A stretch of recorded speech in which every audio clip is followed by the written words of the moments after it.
I'm Kayleigh Reichman. I am the adventure specialist for Mastermind Adventures. And today I am talking to yet another one of our fantastic GMs we have, Jonathan Pampell. Hello, John. How's it going? Bye. It's going all right. Good, good. So let's start off just by talking about how did you get started with playing both playing uh, tabletop role playing games and then later GMing tabletop role playing games. Well, I'd been dabbling in tabletop role-playing games for quite a while. I was playing D&D whenever their rule set for 3.5 came out, and I came and went in the genre for a long time. And then when the pandemic hit, I was incredibly bored and stuck in my house. And I decided that, my group of friends could really use a little bit of creativity in their lives. So we all got together and formed our D&D group, and it kind of sparked the interest for me anew. And I got back into DMing, and now I just can't stop myself for some reason. For some reason. What was that initial spark of you said so you said you had been into D&D for a while. I was just curious what was that initial spark of interest? Yeah, whenever I was much younger, like I fancied myself a creative person, like I wrote all the time. I was a big writer, and I couldn't afford any of the D&D module like books, like, and my parents weren't really into that sort of thing. So I wrote my own stuff, and I did my best to stick with the spirit of the setting, and I used my rule book as best I could, and my friends and I bumbled our way through a whole bunch of campaigns that way. That's kind of how I got my start. Very cool. And then when you started doing it again, was that virtually? You said it was during the pandemic. Yeah, maybe first part of the pandemic, I was Hmm. stuck inside with my family. Like my wife's working from home, I'm at home, the kids are at home, and after a long day, like getting the kids through online school. Oh, let's. I don't want to bring that back. And getting everything, like keeping the house in order with everyone just running around all the time. At night, I just felt like I needed to do something that was just me. And D&D became that for me. Like normally I'd go and just chill out and like play video games or write something, but for D&D it became kind of a both thing where I get to have people experience things as I wrote them, which is pretty cool. Hmm. As a writer, how do you think D&D has helped your creativity? It's helped me take things in sort of bite size portions. Like before, when I would write a draft for something, it would be all at once. I would get like my cup of black coffee and seclude myself away in my office, which is just a garage now since my son came into the world. He kicked me out of my old office. I would just seclude myself, go at it for hours and hours, and it would burn me out so quickly. With D&D, I quickly discovered that I would write way more than my players could go through in one session. And it's taught me how to break things up and and think about all these plot hooks I need to put in so that we can visit them later and make things a little bit more manageable for me. Like I only need to write so much. Then I can, like, if I have more time to myself, I can just continue to develop what I'm doing. Like I add more things until it's dense. It becomes very dense. How would you describe your style as a GM? Um, I want my players to have maximum freedom. Like I want them to be able to do what they want to do, and I want to have thought of everything that they could possibly do. Although we all know that's not possible. My players have thrown me for a loop many times, and the improvisation thing is something that I enjoy doing, but not nearly as much as meticulously planning out everything that could possibly happen. Uh, so it's become sort of a balancing act for me. Yeah, I was gonna say it's interesting. I think that's a very unique experience as a writer to actually have to start writing something and then have your characters basically be like, actually, no, we're going to go in a totally different direction. Right. That takes some getting used to. If you're used to just like writing by yourself, you don't expect your characters to have agency and actually Yeah, be like, we'd rather do this story instead. it's like having the harshest test readers on the market like visit your work and be like, well, this is less interesting than why would I want to do? And you're like, oh, you're probably right. Let's go. Then you have to, if you want to revise this for somebody else or whenever you replay it, yeah, you have to think about that. Have there been any examples that you can think off the top of your head where you felt reasonably certain that the story was going to go in one direction and then your players just totally ended up doing a totally different thing that you hadn't planned? Yeah, a few times actually. Let's see. One of my campaigns is like I like the Escape from Ososha. It's an island city. Like it's an island city that's surrounded by walls, and inside are just it's just a zombie apocalypse in there. And there's different factions of survivors that are running around doing their own thing, trying to survive. And I give my players a map. I'm like, okay, you've got this boat. You can travel to any part of the island. Where do you want to go? And they're like, well, how about none of them? Let's is there like a sewer we can go into? And I'm like, oh, yes, yes, you can go in the sewer. Hold on. And I start sketching and and what I had planned is like the entire underground part of this island is complicated. Like it's connected to all sorts of things that the player should not have access to yet. And I'm having to change this on the fly to maybe nudge them toward the more beginning of the game friendly content. And it gets very difficult for me because there's all these plot devices and plot hooks in the sewers that are made for much later. Like it's supposed to be an inhospitable place. What do you enjoy most about being a GM? If you had to say. I like seeing people interact with the stuff I make. Mm-hmm. Like normally I don't run modules. I mean, I do a Wild Beyond the Witchlight family thing, and I really enjoy that. I find playing with those characters a lot of fun, but I like making my own stuff and seeing people go in there and say like, "Ooh, what happens over here? Ooh, I like this guy. Let's bring him with us." I like to see people take my stuff and play with it for a while. Yeah, I'd actually love to talk about family games a little bit because that is a new thing that Mastermind is developing. Where we've been doing, games for adults, we've been doing games for kids, but now we're starting. Should hopefully by the time this is out, should hopefully be up soon.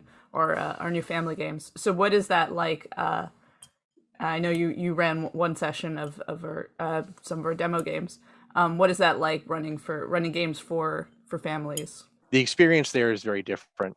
Uh, the module that they give you, the Wild Beyond the Witchlight, is so full of wonder and just magical fey things that it gives me a chance to come out and we kind of have people explore their family dynamic a little bit. Like they stretch the boundaries of what they are.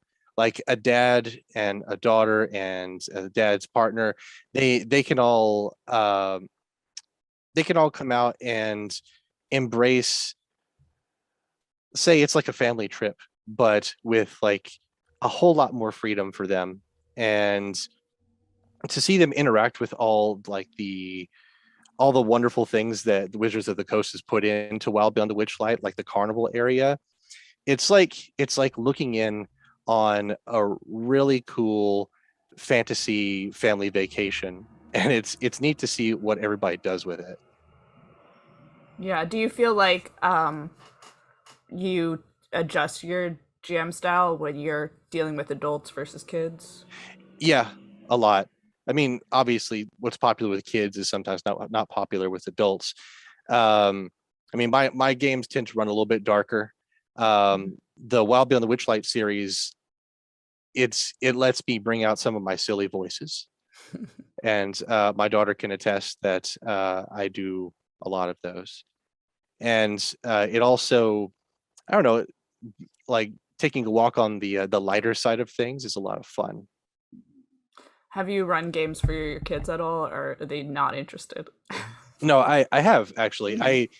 I took the 5e rule set and dumbed it down quite a bit. I only gave them like a few skills to go into and a few stats, but they really enjoyed it. It was like during a Christmas time at one time, and we made little clay models of everybody's tokens, and we went through a whole wizard's tower and down into some caverns, and they became like fantasy Ghostbusters. They really enjoyed it, and Cool. we had kids from like 5 to 9 in on that game, and the adults were having a good time too.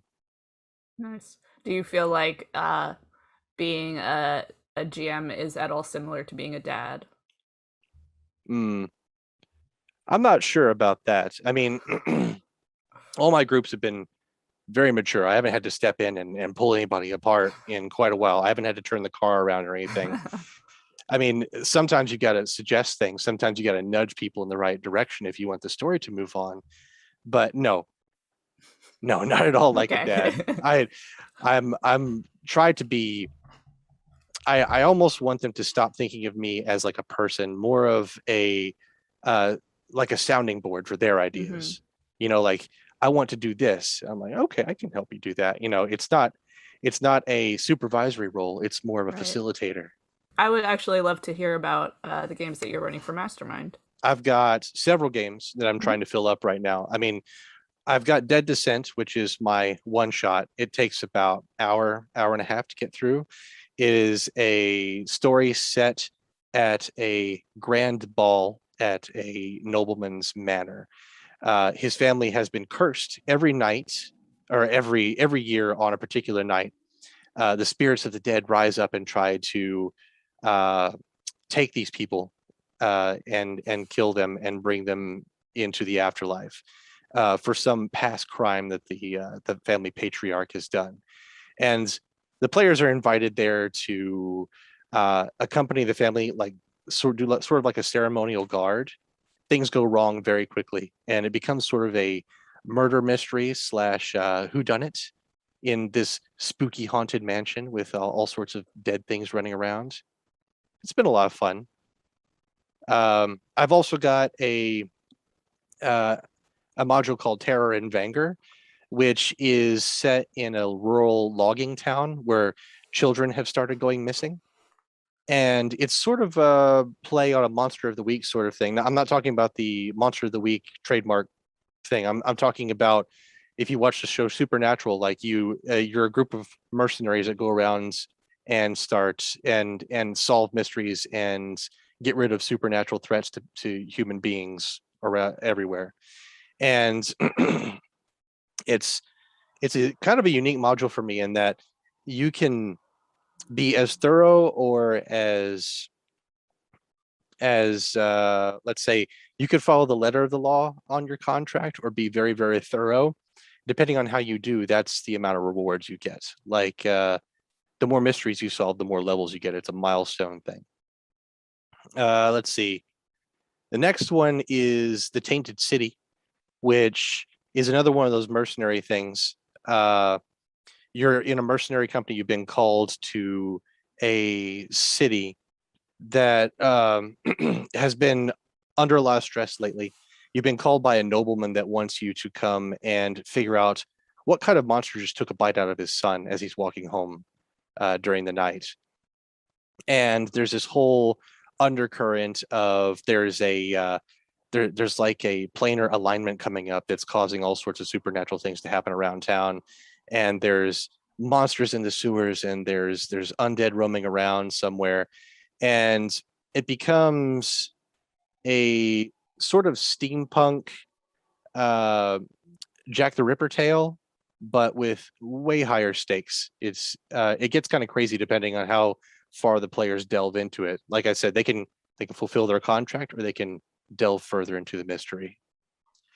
And then I've got Escape from a Social, which I mentioned earlier, which is the undead plague inside the walled city thing, where the players have to infiltrate this city and rescue a particular royal person from in town and then extract them and bring them to safety. And the conflict comes from, I mean, there's undead everywhere, but there's also a bunch of moral quandaries where like, who do I save? Does this person really want to come with us and leave their people to die? That sort of thing. Hmm. Interesting. So, as you mentioned before, talking about Witchlight 2, a lot of your games, your homebrew games, are darker in tone. What do you think interests you about telling darker stories? Uh, let's see. I guess it's because a lot of the stuff I read is the darker stuff. Hmm. And I'm not necessarily looking for like mature content or anything like that. It's more I appreciate the stress things put you under whenever you're like a world like for D&D, like the world of the Wizards of the Coast is created. That is a crazy world where anything can happen. People are it's kind of a terrifying place, and I like to explore just how crazy things could actually get if people acted like people Hmm. in the Wizards of the Coast setting. Um, I don't know. It just appeals to me in a way that the lighter stuff really doesn't.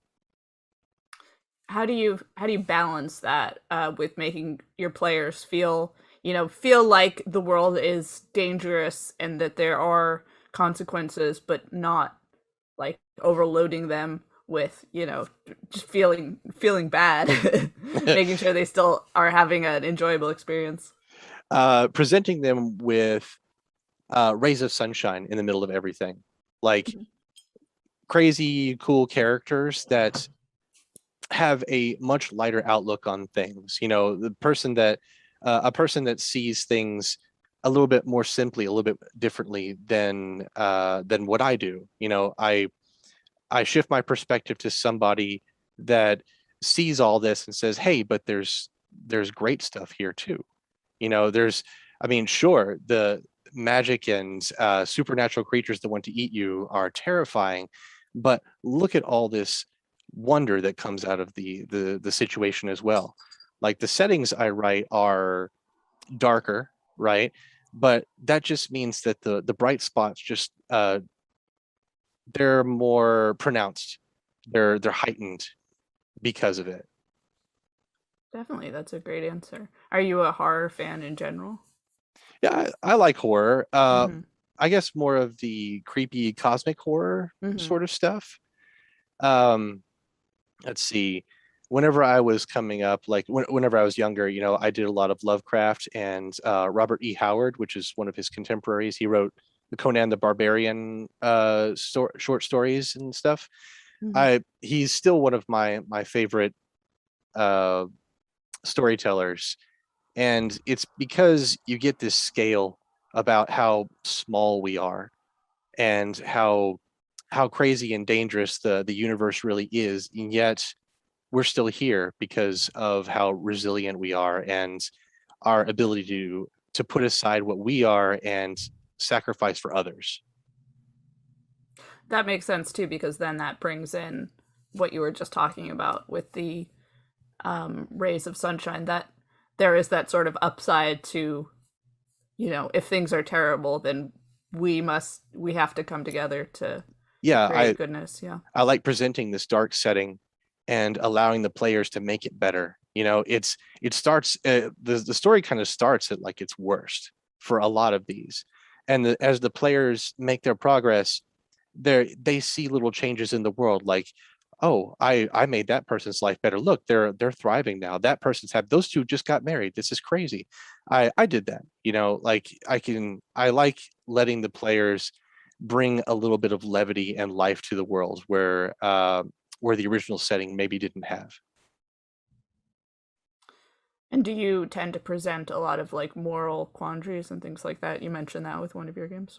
Yeah, I at times I do. Hmm. Yes. It's never, like I said, maximum player freedom. It's almost never black and white.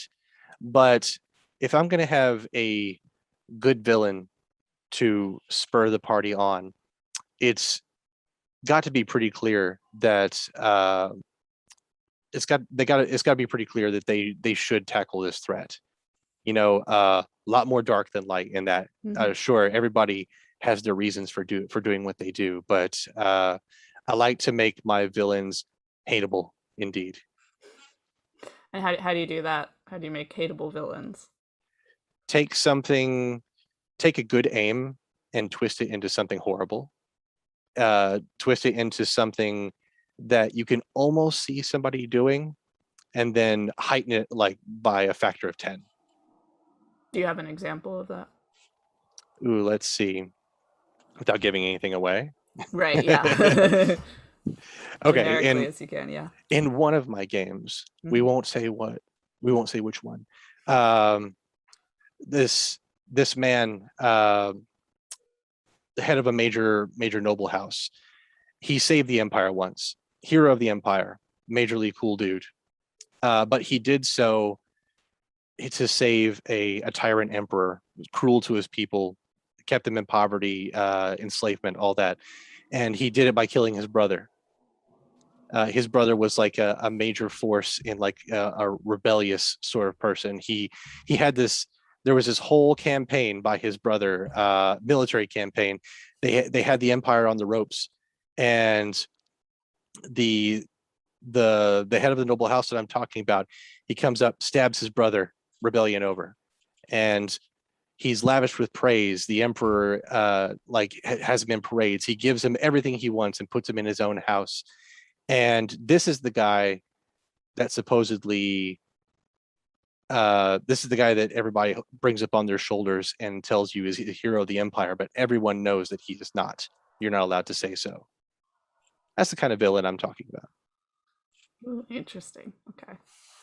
Uh, how have you found working with Mastermind? How long have you been working with Mastermind? It's been a Well, let's few see. months now. Yeah. Yeah, 3.5 months, something like Okay. that. Cool. Cool. Cool. And yeah, what has that experience been like? Uh, I've gotten to talk with more GMs than I ever have in my life. Like Hmm. whenever we all get together and we're talking and we're talking shop, so to Hmm. speak, getting everyone's perspective, like getting like asking someone like, how do you handle this, or how are you running this particular module, and hearing other people talk about the creative liberties they take with things and their practices. It's been it has been a font of knowledge, like something that you can't really get from just going to like a forum somewhere and asking a question and get everybody's like stock answers, right? Just being able to have access to all these talented people and then talk to them about what we all like to do. It's been eye-opening. Very cool. So besides D&D and tabletop role playing games, what are your other interests? Oh, like I said, I like to write. Hmm. Actually, for November, I actually wrote a novel, Oh, and I've done with my first draft, and it's congratulations. oh thanks, it's awful, but the revision process can begin now, and that's what we're going for. I like to play video games. Most of the time, it's RPG type stuff, Mhm. but every once in a while, when I want to kick back, I go and play some Battlefield with my friends or something. Let's see. Well, I'm a dad. Is that a hobby? Yeah, I mean, it's it's like a more of a hobby. lifestyle, I think, Yeah, but I think so. A lot of people say that about their hobbies. it's true. Anyway, yeah, I'm an army vet and I still like to shoot. I do long range shooting over at my parents' ranch. We have like this big setup where I set up like across a field and go and shoot it like an old cardboard box or a glass bottle or something. Hmm. It helps me relax. Yeah. So you've talked about writing and in terms of how that affects your GMing skills. What about the other things? Do you feel like those play into your GMing? Ooh, yeah, I think so. Um, sure, video games do not translate well to tabletop because video games are all about instant gratification. You Mm. press a button, something shiny happens, and it's enjoyable. But you do learn a lot about what motivates people whenever you talk to them while you're playing together. Like, ooh, I really like how I'm able to make decisions here and have it affect this. And it helps you kind of figure out where that dopamine hit comes from for a lot of people, especially if you're playing with your same D&D players. Like my group of friends who I DM for, we play video games together too, and hearing how they think and what motivates them helps me kind of tailor my DMing style to help them. It's not all set up. There's also payoff, you know. Mhm. As for the other stuff, like being a dad, yeah, that that's where the practice for my silly voices comes from. Good And practice. being an army vet like helped me get comfortable talking in front of people. I mean, if you would have talked to me in my early 20s, I would have been unable to do this job. Like I wouldn't have been able to get in front of people and talk almost at all. You know, I was a pretty shy guy. So you'd say, in terms of building confidence, I'm just curious if someone is like, "Oh, I would like to become a GM, but like I don't feel like I have that confidence." What would your advice be? Start small. Hmm. It doesn't have to be a whole campaign because that can be extremely overwhelming. I'd say write for an hour of gameplay, uh, give yourself your framework, and then if you still have time, fill in as much as possible. Like, ooh, this would be cool to have over here. I mean, your players are not going to experience everything you create. It's just a fact of life. And that's cool because then you know that you made the world denser than what you needed. You made it more alive than what you needed. And if you start small, like do one thing really well, you know, do 1 hour of gameplay really well and see how that goes. And if you start with your friends, and if they're good friends, they'll give you honest feedback on it. Awesome. I think that's a really good note to end on. So thank you so much, John. This was a great discussion. Thank you for watching. If you would like to play a game with John or another one of our fantastic GMs, go to mastermindadventures.com. If you can also email me at kreichman at kreichman at mastermindadventures.com. I can help you get set up in a game. John, is there anything aside from your games, as you mentioned before? Is there anything else you would like to plug? Any social media? Anything that you're working on? Oh, no, nothing I'm working on is ready for public consumption yet. I That mean, that novel is on the way. oh You God, still God, got it. it's Now you're in awful the right now. revision stage. Oh Yeah. No, yes, that's listen. That's the hardest. The hardest part is just. Well, I guess it's all hard. yeah. Well, the revision part is going Yeah. to be the most time consuming, that's for sure. Yeah. No, no one gets to see it yet. I'm Yeah. serious. Oh yeah, of course. But it's hard enough to just get that started. So well done. Thank you so much. All right, thanks a lot. And scene.